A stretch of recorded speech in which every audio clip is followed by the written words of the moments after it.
At Staples Business Advantage, our team of experts can help you find the breakroom products to satisfy everyone's preferences, while AI can suggest popular items, monitor stock levels, optimize pricing, and automate reordering. AI can do a lot of things. But I can never know the taste of a truly great cup of coffee. Sigh. But you also can't get hangry. This is true. At Staples Business Advantage, we help you select from 2,000 breakroom products, so you can be sure there's something for everyone. Yum. Sign up today and save 20%. Staples Business Advantage. Business is human. Luxury is meant to be livable. Discover the new leather collection at Ashley with premium quality leather sofas, recliners, and more, all built to last. No matter how many spills, scuffs, or pet-related mishaps come its way, the leather collection at Ashley is made with the durability you need for the whole family. Shop the new leather collection at Ashley and find chairs starting at $499.99 and sofas at $599.99. Ashley, for the love of home. For exclusive podcasts and more, sign up at patreon.com/partnersincrimemedia. I'm Rebecca Lavoie, and this is Crime Writers On.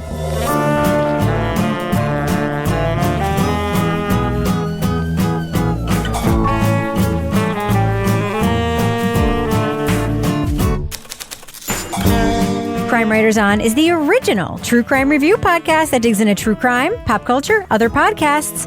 And on this episode, in 1967, a stranger entered a Canadian farmhouse and murdered 9 members of the same family.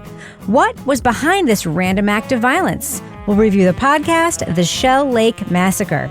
Joining me to get that done and more is true crime author, TV journalist, and host of the These Are Their Stories podcast, my husband and love of my life, Kevin Flynn. Hello, Kevin. Hello, Rebecca. Also with us is private investigator, certified pet detective, resident cat lady, and author of the Piper Green series of cozy mysteries, Laura Bricker. Hey, Laura. Hey, Rebecca. And finally, our resident Doubting Thomas, author of the City Trilogy of novels, host of Strange Arrivals, and our Patreon Deep Dive Book Club podcast host, Toby Ball. Hey, Toby. Hose off, Rebecca. What was that? Hose off? Is that a Canadian reference? It's Bob and Doug McKenzie. They used to say, you guys Hey, you hoser? Yeah, hose off, hoser. Oh, I have a question, Toby. Yes. Have you been able to get over the complete roasting you're getting online for messing up Cliff Richard's name? Cliff Richards? Cliff Richards, yes. He's called him Clint Richards. I called him Clint Richards. Yes. I think it's pronounced Clint in England, though. Yeah, that's probably exactly right. It's sort of like aluminium. Well, yeah, exactly. Well, it's funny because, or Gerard. Yeah, look, I recognized him. I honestly, I couldn't have told you why I knew who it was when he came out. I was like, oh, there he is. Apparently you didn't. No. Clint Richard. But he was like a pop singer or something. Yes. Schmarmy. But even the British people in our Facebook group are like, yeah, but I didn't even think that anyone in America would know who he was for a second. It's like, what, you don't know our obscure, vaguely Christian pop songs? So we got my friend who lived in America. She lives back in England now, but she would go back to England and she'd get all her mom's Hello and OK magazines, which are essentially People, and bring them back. And then I'd borrow them. And they're just kind of funny to read because they're almost like fiction because you have no clue who these people are. Yeah. So you're like, here's a tour of so-and-so's, apartment and her new boyfriend, this guy. And, and they've got a couple little dogs and you're checking it all out. It's this looks awesome. Like Poppy and Cliff. Yeah. I said on the Facebook group, I was like, yeah, it's during the era when I was checking these out, Lady Victoria Hervey, who was some minor royal, I guess, was all over it. And I was kind of cracking a joke about it. And my friend Ellie was like, she's very well respected for her charity work. Okay. Sophie and Bob. Man. Yeah. The only thing that could make this better. Yeah. Is if you were getting a pedicure while you were reading these magazines, Toby. I wasn't. This is some serious content. We know you weren't, Toby, because you don't have any toenails. But I think this is very good content, is Toby reading to us from a Hello magazine and explaining to us who the people are. We're going to do that in another show sometime. Or okay. okay. Yes. Yeah. What is Robbie Williams up to these days? Right, What does okay know? Yeah. I think at the time, Charlotte Church was dating a Welsh rugby player whose name was Jake Ball, which is the name of my son as well. So that was like a good I know piece who of Charlotte trivia. Church is. Yeah, You know Charlotte she's Church is, right? She was the young prodigy opera singer from like the equivalent of America's Got Talent in England when she was a child. Yeah, that's absolutely 3 things that I would never know anything She was about. like 12 or whatever. Uh-huh. Anyway. Yeah. And she was a big deal across and she's the pond. dating Toby's son? Is that? Yes, and there was Yes. also that woman who was on that show too, who was like very like Yeah. frumpy looking, who could also sing really Oh, well. what was her name? Susan Boyle. Yes, that's it, Susan Boyle. Yes. Yes. That was very sweet when she won. I think there was some stuff about like Susan Boyle getting a makeover, which Oh, yeah. was like In the magazine? sort of troubling. Yeah. Okay, and hello, yeah. Okay, It's like, well, really? I think, Does she need that? you know how you can tell that we're avoiding talking about the podcast that we want to talk about? When we do this. But Kevin, is there something else that we could also maybe do before we get to the podcast? I want to give a shout out to one of our listeners who's like a super friend of the show, and it's Linnea Motter. Yay! And what she does is she maintains on our webpage, she has a list of all of our reviews. So she goes through and shows she's got, it's a spreadsheet of who's got thumbs up and thumbs down, and it comes in very handy for us at the end of the year when we're trying to pick. No, I make it for you guys. Like, hey, here are the things you gave thumbs up to. Yeah, like those games Pick your we top play on 10. after show and stuff. Yes, it's very great. Yeah. But she does it all on her own. She just volunteered to do it, and she sticks with it. And we are so grateful to have people like her, and I feel like we don't pay her enough of love. Listen, we don't pay her anything. But Listen, I'm saying we should. I offered to pay her a long time ago, and she refused. I was like, "You shouldn't be doing this for free," and she was like, "Don't even start." Yeah, She's wonderful. she's great, and so I just wanted to say thank you so much for doing that. We love you, and it's a great value that you bring. And if you don't already know this, guys, if you're like thinking like, I wonder who said what about manslaughter. I wonder. Well, that one's kind of self-evident, but if you want to go back and check out, people were like, oh, I wonder, we see this in Facebook quite a bit when people are like, have you covered this? And yeah, we have. And in fact, if you want, you can go down and you can see where we came down on it, maybe a couple of notes about it. And It would be better though if you downloaded it too, because we really could use that download. we could use the download too. So, Linnea, thank you very much. Yeah. And lastly, I want to give a shout out to Rebecca Lavoie on her 50th birthday. Oh, thanks, babe. Is it my birthday today? No, it's not it'll be, I don't know. When we say it and when it actually I know. happens. My birthday and is it's just, October yeah. 25th. I'll be 600 months old. Nice. You look great. Thanks, babe. You know what? You turned 50. Now you're going to turn into that lady in that book I've been reading, Rebecca. No. Oh my God, I wish. I'm not. I've been taking very good care of my skin the last couple of years, and it is paying off because a lot of people are saying I don't look 50 anymore. No, you don't look 50 at all. I know. I've been using that glycolic acid shit. It really works. The hair kind of also super works. The super hair actually that's one of your Telling superpowers. you, man. Glycolic acid and retinol. I use both, and they super fucking work. That is my tip. I'll send you. I'll post I'm the gonna brand. write it down. I'll post the brand in the Facebook group if anyone wants. But happy birthday, Rebecca. Thanks so much for going on this trip of life with me. Thank you so much. I can't wait to see what I get as my present. You got a good present last year for your 49th birthday because you don't like So 50. I don't get anything? You got something. Okay, good. It's on its way from China. Okay, great. All right, so Laura, do we have a pet of the week this week? Kevin, one more stalling thing. Yeah. What are we talking about on Monday's show? On Monday, we're going to be talking about the podcast Magnificent Jerk. Okay, finally. Everyone's been talking about that. I can't wait to listen to it. We'll start listening. All right, great. So I can finally start listening to that one. That's what I say. I mean, there's nothing I'm just stopping stretching. you from Kevin, listening. I'm just stretching. You don't need to stretch. Okay, Yeah. do we finally Let's have to get do it? into this, Let's yeah. do it. Let's go ahead and drop that first clip and talk about the podcast we're talking about right now. Leading off. The crunch of tires turning on the dirt road grew closer and closer until finally it stopped. The vehicle sat for a moment in the driveway of the small white farmhouse. A door opened and closed, and footsteps approached the front door. While his wife and 8 of his children lay sleeping, James Peterson awoke to a stranger at his farmhouse door. Within a matter of minutes, all but one family member would be shot to death in Canada's worst random murder spree. With no apparent motive and no indication as to who the killer was, people locked their doors and loaded their guns, terrified that their family would be next. The scope of the 1967 crime shook Saskatchewan, leaving locals in fear for their lives. Mounties would later interrogate a neighbor who'd been recently released from a hospital and had been hallucinating about the devil. His father testified and was leaving the stand. Hoffman got up and said, "Dad, did you get the diamonds?" or something to that effect. What he meant by that was the devil had promised him a bag of diamonds if he killed the family.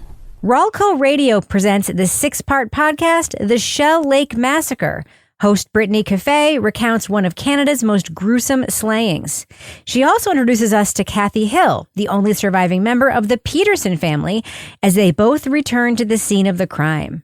We're going to be talking about plot points from the Shell Lake Massacre, so if you want to remain spoiler-free, go to the estimated time code in our show notes for our thumbs up or thumbs down reviews. Now, I want to say one of the reasons why I was stalling a little bit talking about this podcast is because it is grim. The subject matter is grim. It is. It's just grim. No, you're not incorrect. It is sort of like a in cold blood style murder, a wipeout of almost an entire family, and it's graphic. I think that the murder is described in a graphic way, and I do think people should know that if they're going to listen to this podcast.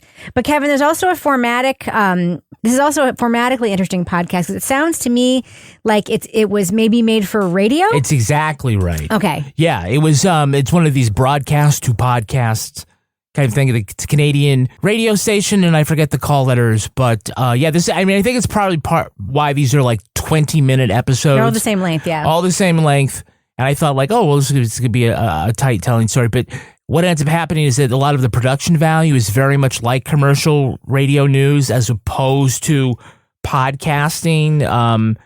It's a podcast not made by a big production company, and it sounds that way.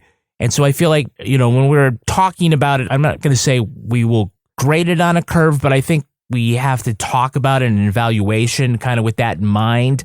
What I consider deficiencies of the podcast have to do with this being, I think, driven philosophically, production-wise, structurally, by being a commercial news product as opposed to a straight podcast product. It almost sounds, Toby, also like nearly like a one-woman show, doesn't it? I mean, there's not lengthy credits at the end of these episodes. So what do you think about that? I mean, that's not we should say, not an easy thing to pull off, basically doing a story of this length, primarily by oneself. Yeah, absolutely. It's, written, hosted, and produced by this one person. There is a brief list of editorial consultant or whatever. But, again, I think kind of echoing what Kevin was saying, most of what we review on this is done by podcasting companies. And there's usually a team that's working on a podcast. And even when I was doing Strange Arrivals, even though it was a small team, I had 3 producers and people giving me feedback about scripts and all this stuff. And it feels to me like that may have been a little bit lacking in this, that there were some things where if somebody had been able to, kind of pipe in and say, do you really need to do this or shouldn't we do that?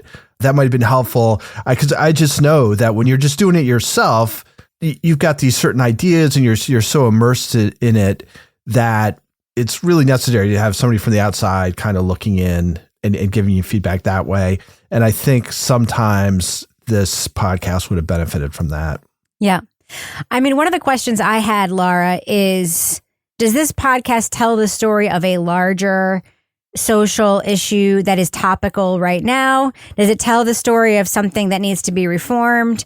Or is it just telling a local history story? Which, by the way, we hear at the end is not an okay thing for people to think of it as a local history story, right? When we hear that the family member does not want the grave thought of as a historical monument, which is correct, by the way. But that's sort of what I was thinking is this just a history? In some ways, it's like a history podcast. Right. I mean, I looked at it. This was really just, to me, a recap of this massacre, of these murders. And 2017 was the 50-year anniversary. So I guess my question was, why now with regard to doing a recap of this case? And yes, it's a very interesting case. It's a case that I think a lot of people, if you live in Canada, probably have heard of. So I was wondering, looking at like that why now angle. I mean, I think I always look at things from like sort of like a news hook perspective of like what would make this a good reason to look back at this story now. Like what is the impact that this has had long term on this community from that angle? More about like Phyllis, the only survivor of this massacre. But I did go online to look up Phyllis, and she stopped giving interviews a while ago, and she's since passed away. But I feel like the big question to me that came at like why I would maybe look at the news hook of this is like, have there been changes or not in Canada's mental health system as a result of this case? And what are they? And if there haven't been changes, why not? Because it's pretty clear when you're listening to this that Victor Hoffman, who is the killer in this case, he's schizophrenic. He had been released from a hospital. He'd been given electroshock therapy, medication, released to his parents, but he was having a lot of, obviously delusions. And he was being told that, the devil is telling me to do this, or he had fought the devil before the murder. So clearly this is a case that is kind of like a case study in somebody with severe mental health issues and what happened when they didn't get the treatment that they needed and they were released into the community. So, and that angle to me, I think was really interesting. And I actually went on, again, I like kind of looked online to see if there had been any articles about that. And Kathy, who is the family member who wasn't home when the massacre happened a few years back, actually talked about that in an article about how she was frustrated. And she said, quote, "For the most part, I'm frustrated with the system that doesn't seem to recognize that these people need help until it's too late to do anything about it." So I think when I'm looking at why are we getting a recap now, because it wasn't really the significant anniversary that's already come and gone, I would have liked to see kind of an angle taken on this case to like kind of flesh out sort of some bigger issues that we could look at through the lens of these murders, if that makes sense. But Laura, it's hard to get like as you say, a news angle from a 55-year-old case, right? But I think that they have something new that could have changed the storytelling, and I think it was a big missed opportunity is that they have Kathy Hill. And like, I don't know, I'm trying to think, do we hear from her in episode 1 or do we just get to her in episode 2? It's like, this is how I would have done it. And I think this is one of the problems with the format is that it doesn't have the feel, the elegance of a podcast for a couple of reasons. But one is like, I would have rewritten this. So the opening scene is Brittany's like, I'm in the car with Kathy Hill and we're on our way down this road and you don't say where you're going. And like, and Kathy I've driven by it a million times. Yeah, never seen it before. Never saw it before. And then like you find that you walk with you get all sorts of natural sound, walking around, just maybe shooting the breeze. And then you drop that this is the place where 9 members of her family were gunned down. Bum, bum, bum, right? Without the bum, bum, bum. Without the bump, bump, bump, right? But you know what I'm saying? And work more with what you have with Kathy and make that as opposed to what just kind of comes down as a very clinical recap of the different headlines from this, from the original story. I would have done that. And I think some other, the production things were that everything was like really tight. Oh my God, that scene where they went to the house was so short. This is the steps into going to the house, and that's where the house was sitting. This would have been the porch. And then I guess that Caragana just took over everything. It was just, I couldn't believe it. So this is supposed to be this big payoff, right? Right. They have Kathy. Brittany has Kathy. She's talking to this, surviving member of this family whose entire family was annihilated. Her sister, we just found her sister died way too young, experienced this horrible trauma. The heart and soul of this story, who's the only one who's really able to tell this story from like a family member's perspective.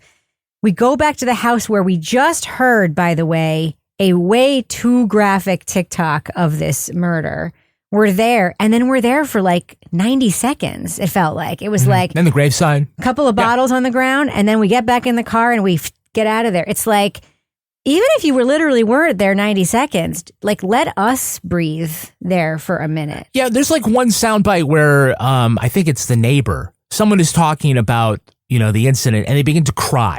And we actually don't hear anyone get that emotional throughout this series, but it's like intro, the person's crying, and it's boom, and then right back into narration. It was so unreal. Like, you just can't fathom that a whole family would get murdered. Like, it was so surreal and just awful and almost overwhelming that you can't even fathom that would happen.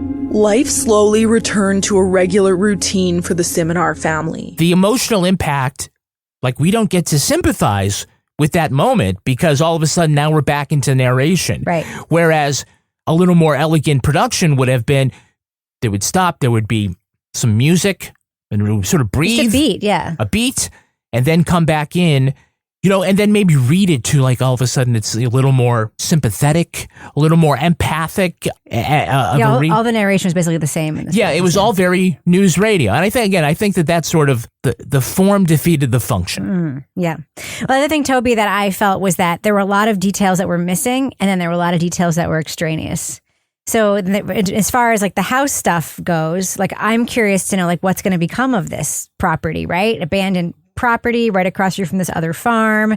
Is it Kathy's property now? Like, what is going to become of this abandoned site of this like horrible massacre? But like, we just drive away. There's a lot of just things like that like, are sort of dangling questions.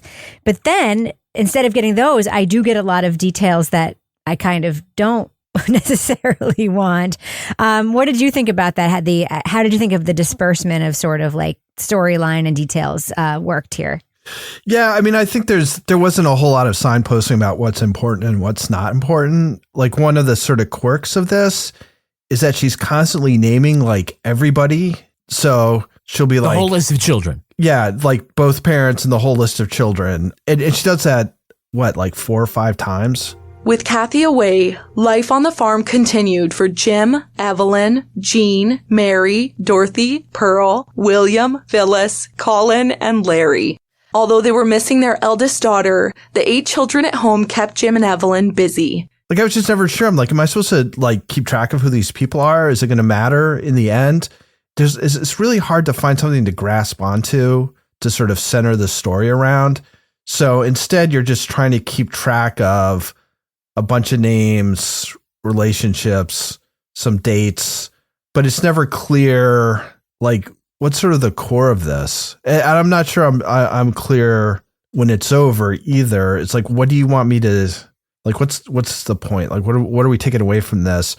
I thought the most interesting part was honestly about schizophrenia and sort of Victor's story and stuff, because, I mean, the family was just unfortunate, right? They just happened to be where he ended up.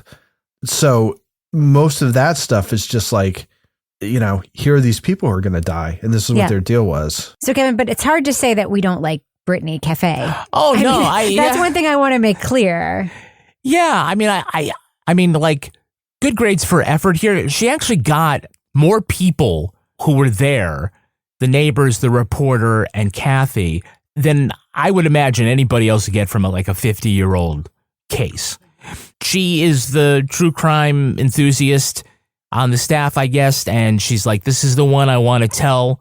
This is the one I've always How do you know so much about this? But I was curious about what Rawlco Radio was. Yeah, I looked it up too. Lars, yeah. This is like, a fantastic enterprise project for a local radio station. And I think we're trying to be not too critical of Brittany, because we like Brittany. Yeah, I mean, she's very difficult to not like. I mean, I will say that. As much as I may not love this podcast, I don't dislike. It's hard to walk away from this being like, Brittany. Like, you can't. No, you can't. I mean, I think she gathered a lot. I think that what would have happened is, like Toby said, if you get feedback from other people, that you could have taken everything that you gathered and put it together in, a way that might be different. You don't want to keep doing it the same way episode after episode. Like I would just start talking about the Patreon in the business section, right? Oh, good transition, Kevin. So like that always, you already know that's happening. Yes, right? We've gotten a lot of feedback that people know it's happening.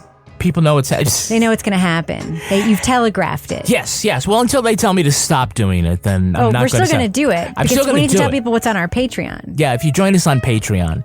By the way, do you know what Patreon is? Have I explained that? Yes. Do I have to go all the way back? Can I ask a question? Yeah. Can people still join for the year? Is that still a thing? Yeah. As a matter of fact, can you talk about that, please? Because people have been asking me about that. And why do you not know the answer? Because I don't know. I know that's a feature that you can turn on and off. And I've been getting questions because there's another Patreon that fans of our show are fans of that they just turned on that feature. So I got a couple of questions about whether we had that feature. Yeah, absolutely. So you can join Patreon. You can join us monthly. Or if you join for an annual subscription, you'll save 10%. And you're locked in for a year. And for a whole year, you're going to get exclusive content like the Crime Writers on After Show. You're going to get Married with Podcast, where we're going to talk about people's sex lives. Other people's sex lives. Yes, and mine. And yours. Sure. Right. I'm gonna use myself as an example when I answer that question. Okay. Oh, great. I'm gonna take notes. We have Laura Bricker's Leave It to Bricker podcast. Laura is always getting into trouble with animals, whether it's dogs taking a dump in beautiful downtown Exeter, New Hampshire, or, and by the way, I love my title for that. What the deuce? No. Laura, you're also going to be telling us about her experience with the goats and poison ivy. Yep, the goats coming up. And I mean, who knows? You never know. And it could be anything that I get into. You want to be the number one radio show in Saskatchewan, is what I think. That's it. That's what I'm going to aim for right now. Yeah. And if you join us at the Let's Do What We Do level. Let's do what we do. Then you can get episodes of Crime Writers on early and ad-free. And if you join at the deep dive level, you'll get to not only get all the great exclusive podcasts, but when Toby Ball records his Deep Dive Book Club podcast, you can come. You can watch the live recording. You can comment in the chat section. Toby has been known to take people and put them on the screen. He doesn't know how to work the technology all that well, but his heart's in the right place. Yes. And Toby, tell us about the next book that folks are going to be seeing. They're going to be hearing the podcast version in their feed soon. Death on W Street. It's about the murder and subsequent conspiracy theories surrounding Seth Rich. We also have an episode this week of These Are the Stories, the Law and Order podcast. We're going back to some classic Mothership episodes.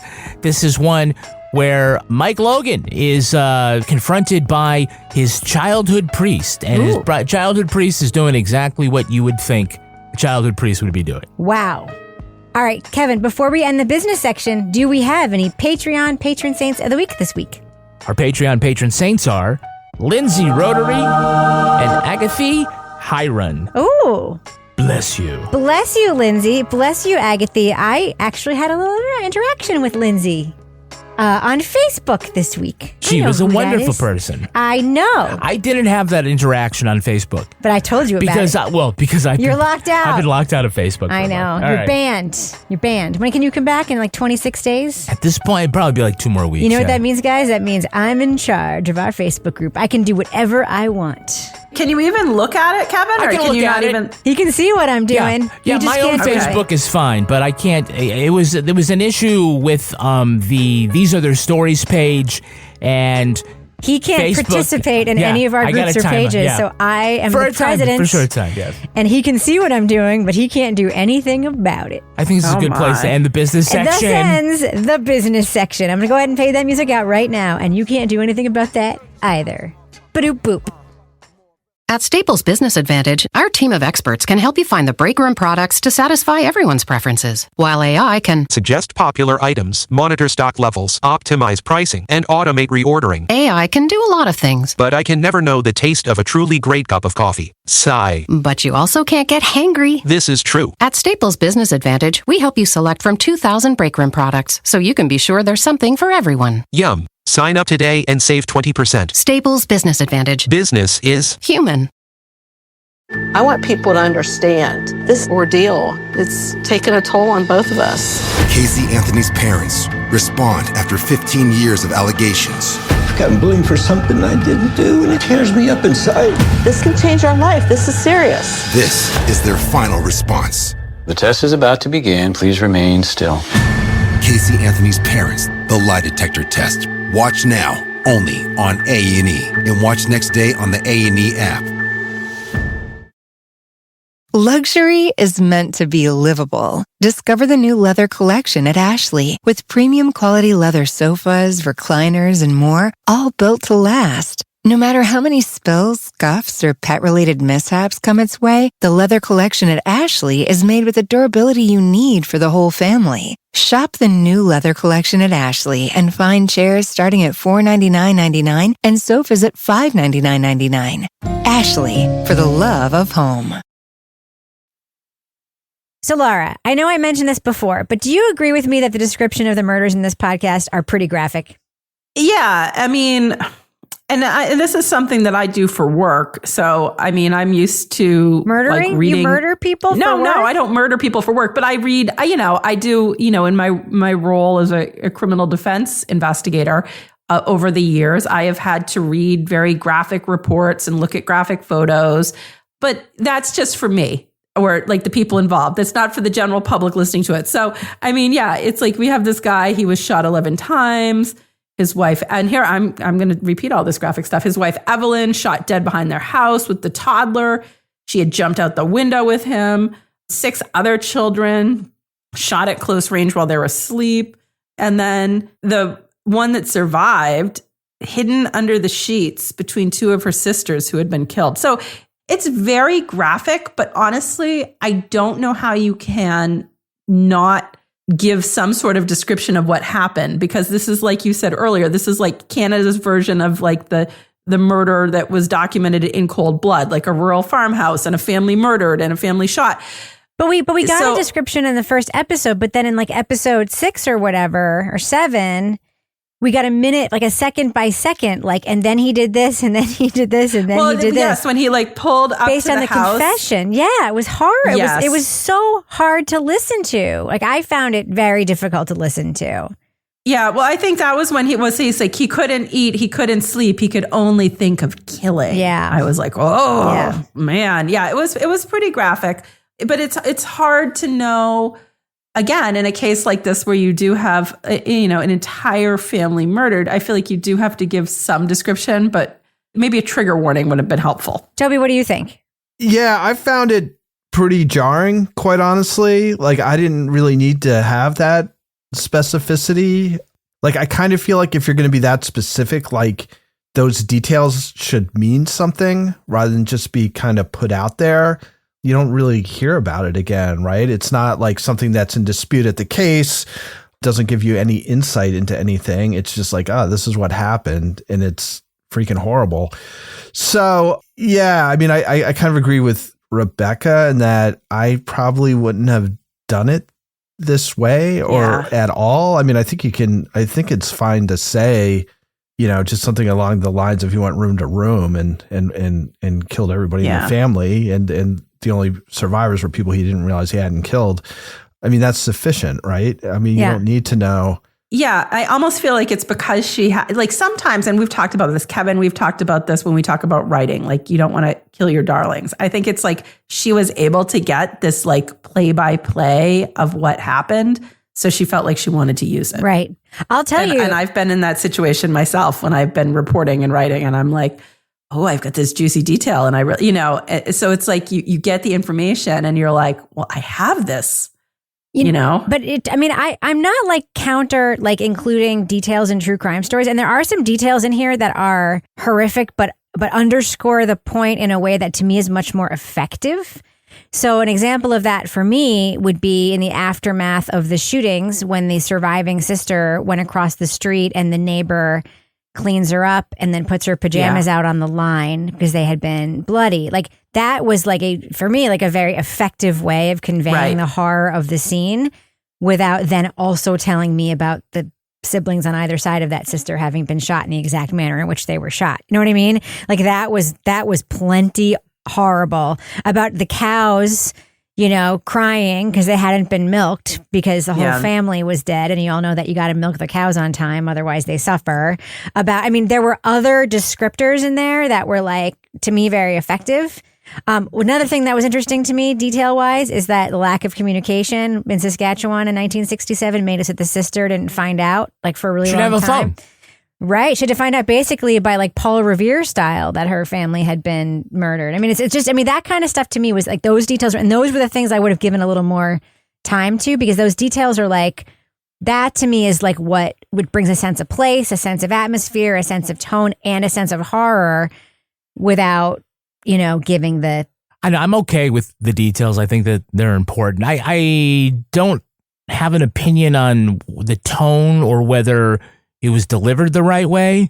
I hadn't really sort of, made a mental note of that, but I think it would be more of a disservice if you didn't include some of what happened, because there was chaos and they would put it together. I was more like wondering, how did she know that James Peterson, he asked who it was 3 times, louder. Well, at the time I didn't know that. Right. I'm like, well, how do you get this interiority? And I'm assuming that that's, later on we know that he confessed. I'm like, okay, so this is where some of the details came. I was thinking if everybody dies except for a 4-year-old, who's going to remember X, Y, or Z, right? So that's what I was thinking. And that was answered later. I was okay with that, but I didn't need to hear multiple times that people in town were scared, said in different ways. I think there was a way to make what we had here a better podcast. What do you think about the production twist that we get at the end of episode 4? That actually piqued my interest. That at the end, Can you describe what happened for people who may not have heard? All of a sudden, sort of in the narration, we're chugging along like we have, but she says that after the production of the original episode came out, they ended up receiving the original file from the Mounties, and so I don't know, why it was timed that way. Why didn't they wait or whatever? Sometimes it just happens. But they went and decided they were going to re-edit the stuff that they have, as opposed to just making a very special 7th episode. Yeah. And including, what was added and what was not in the original production. I don't know. I can't parse it that way. But all of a sudden I'm like, ooh, okay, well, here we go. Here's if only Serial would do that. If only Serial go back. Exactly. So good for them for knowing, okay, we can supplement and elevate our own reporting by adding the things that are here, even if it is an actor reading the lines of a defendant. At Staples Business Advantage, nothing can top the smarts and instincts of the thousands of experts on our team. While AI excels at processing data, automating tasks, and providing insights for better decision-making. And when they're used together, they're far more powerful than either is alone.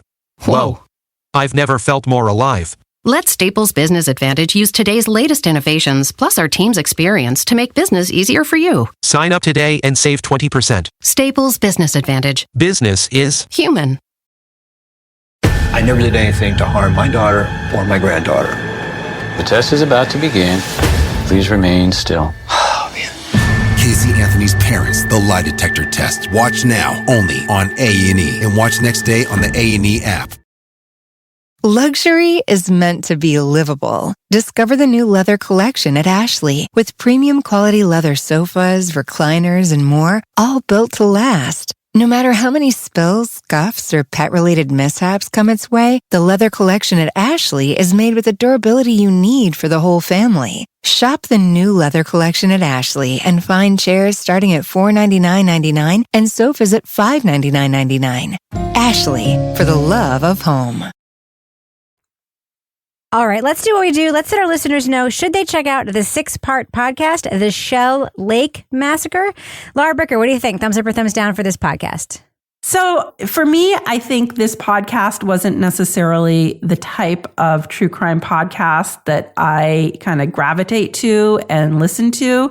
It was more of a recap of the case and, a case that happened over 50 years ago in Canada, which was a really horrific case. It was information that I could have gone and read in an article if I wanted to learn about the case. For me, this is a thumbs down. I just, admire that this small AM radio station worked to put out a podcast and do something out of their wheelhouse and try something new. And they had all the right sources. They had access to people. They had good information. It just, for me, didn't necessarily engage me because, it was a very just straightforward recap as opposed to kind of delving into some of the issues or having really a character at the center that I was following through, that I felt engaged with, that I wanted to kind of follow their journey. So unfortunately for me, this is a thumbs down. Toby Ball. Yeah, I'm a thumbs down too. I mean, for me, it just kind of felt like this is a little under-resourced. It feels like a one-person operation, with some help, but really it falls on this woman, Brittany. And it's hard, without having other eyes and feedback and stuff to put together a podcast is difficult. I think there's also some genre stuff between AM radio that doesn't translate so well to podcasting. I would, if Brittany was with a company that had a little more resources to kind of help her out on stuff, I would definitely listen to another podcast that she did. I thought she was a good host and some of the instincts were right. But this just felt a little thin, unfortunately. And I think could have used some editing and production help to get to the point where most of the podcasts we listen to are. So thumbs down, but again, credit for putting this thing out. Kevin Flint. Yeah, I'm also going to go thumbs down. Look, as somebody who worked in a tiny AM radio station in a very not metropolis, I can really appreciate the work that went into this. I feel like it's an achievement that this podcast made it onto the top charting podcasts for true crime. That's a real achievement. That's something that you could take away from it. The raw material was here to make something a little different. I'd say a lot different. And I think I'm kind of reminded how Josh Baker would take his stuff for I'm Not a Monster, and he would have a separate product for PBS, for TV, than he did for his podcast. He didn't just sort of take the audio from that. He saw that as two different things. And I feel like because this it appears to have originated as a broadcast news feature series, it could have been taken apart and reworked for podcasting because the production values, the listener expectations, the things that you can do with the podcast when you don't have to hit the post, when you don't have to make a certain amount of time, when you can fluctuate a little bit, let it breathe. That was kind of missing here. I feel like we could have done things differently with what we had and didn't make the most of what we did have. So in that case, it's I feel like the orange tree here. I feel like this was a great effort by people who were under-resourced, but it's not great. So anyway, thumbs down. Yes, I'm also a thumbs down. I like Brittany Caffet. I just want to say that right now. But I would never have greenlit this podcast because of the story. To me, there's no story here to fill out a series, right? This is a feature article or a feature radio story, a one-part feature radio story. This is a what happened, a remembrance of a horrific crime and the impact it had on a family and a community. That is not a series. That is a single story. There was no mystery as to who committed this crime. That's not, I'm sorry, I don't want to do a spoiler, but it comes out pretty early in the podcast that there was no mystery.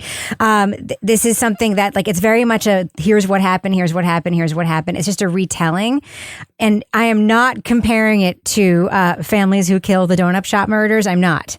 But this is basically the thing that has in common with that podcast, it's a graphic retelling of a horrible murder where we know who did it and this is what happened. That's this kind of story. And to me, that's just not what a serialized series should be. A serialized series should include some component of a larger issue at play that gets you thinking, or twists and turns in the story that make you want to listen to the next episode because you don't know what is going to happen or what happened next. And this story just doesn't have any of the elements that make it something that I would greenlight to be a multi-part story. It just doesn't. And it also has some of the issues that you guys mentioned. So I'm not going to repeat those. So anyway, thumbs down for me. And I really would like to hear more work from Brittany. So I'm just going to leave it there. Okay, that's going to do it for us. But before we go, Laura Bricker, do we have a cat of the week this week? Oh, we have a bear of the week this week. We do. Is he corpulent? He is fat. She is fat. So voting, this is according to CNN, is now over in the Katmai National Park and Preserve's annual Fat Bear Week contest. No body shaming to these guys. The public picks 12 contestants in an online sort of bracket, kind of like Toby and his sports ball format. Mm-hmm. The 2023 winner, 128 Grazier, a defensive mama bear who has successfully raised 2 litters of cubs and who often preemptively confronts and attacks much larger bears, even large and dominant adult males. Wait, there's a larger bear than 128? I voted for 128 because that bear was, no shame, fat AF. It says, according to the CNN story, she blew her final competitor, 32 Chunk, straight out of the salmon-filled waters they both like to fish. Grazier received 100,008 321 votes to Chunk's 23,134 votes, according to explore.org, which tabulates the online content. One of the bears is named Chunk, like in Goonies. Yep, Chunk Loft. Grazier was first identified as one of the bears dining in the local river in 2005 as a young cub. Since then, she's become one of the best anglers at the river. Clearly, that's she can fish successfully in many locations. This year, she didn't have any cubs, but the other bears remembered her fierce devotion to her litter and gave her a lot of leeway. The runner-up, Grazier's final competitor, Chunk, is an up-and-comer with an enigmatic history with other bears. The male was first identified in 2007 as a, quote, independent, chonky-looking 2.5-year-old bear. He sometimes played with other bears or would patiently wait to scavenge their leftover salmon. I love that they have all this. Doesn't being we'll just call him a fat bear. Isn't that just a sign of good living? Yeah. This is not body shaming. Being a fat bear is a compliment. Bears don't feel shame. But I hear what you're saying. They're complimenting the bear for this particular bear for protecting her cubs and being kind of badass. She's fat AF though. I mean, she looks like she looks like Kevin. I'm showing Kevin the final 4 right now. Which one is objectively the fattest one? This one in the corner. That's. I mean, objectively. But I mean, an animal doesn't get that big unless they're able to feed and they're living healthy. And because she's aggressive and the other bears are scared of her, she gets the most fish. That's clearly what's been happening. Yeah. Okay, and here's from the National Park Service, so that we know we're not fat shaming the bears. They say Fat Bear Week is an annual celebration of success. All bears are winners. And then it says, why fat matters. From its humble beginnings as Fat Bear Tuesday in 2014 to over 1 million votes cast in 2022, celebrating fat bears and the area's healthy ecosystem has since become a tradition. For bears, fat equals survival. Yes. I got to tell you, I watch a lot of Park Service bear cams. You can go, there's a lot of live animal cams you can go on the internet and watch. Just look up live animal cams on Google. There are so many choices. You can watch eagles' nests. You can watch kitten boxes. They have these bear cams in some of these national parks. You can literally all day just watch grizzly bears catching salmon. It is fucking fantastic content. All right, Laura Bricker, if folks want to reach out to you and make their pitch for any animal at all to be Cat of the Week, how can they find you on social media? They can find me at Laura Bricker on Twitter. Toby Ball, how about you? How can you be found online so people can pitch you into joining the Fattest Bear Contest next year? Oh, you don't even have to pitch me. I'm definitely joining. At Toby Ball NH. Kevin Flynn, what about you? I'm at Kevin P. Flynn. If you want to follow me everywhere, find me at Reb Lavoie. Follow the show everywhere at Crime Writers On, and I really do encourage you folks to join our completely non-toxic, super awesome Facebook group. It's especially awesome right now because Kevin can't post in it. Oh, God damn it. The content's amazing. We also have a regular old Facebook page. Just go there, hit join the group. We'll let you in if you're not jerky. Get episodes early and ad-free at patreon.com/partnersincrime-media. You'll get the Crime Writers on After Show, Married with Podcast, Laura Bricker's Leave It to Bricker podcast, and Toby Ball's Deep Dive Book Club podcasts. Our theme song was composed and performed by Ty Gibbons. Our line editor is the wonderful Livy Burdett. The executive producer of this program is Kevin Flynn. This show was recorded in the Treehouse Yoga Studio above the Mockingbird Cafe in Bay St. Louis, Mississippi studio, otherwise known as Studio C, the closet in our New Hampshire basement where Kevin also has only one good suit to wear to his daughter's wedding. Well, that's true, actually. Yes. On behalf of all the crime writers, thanks so much for listening. We will catch you later. Toby, what do you think? By the way, we need to fill the time. Toby, what do you think?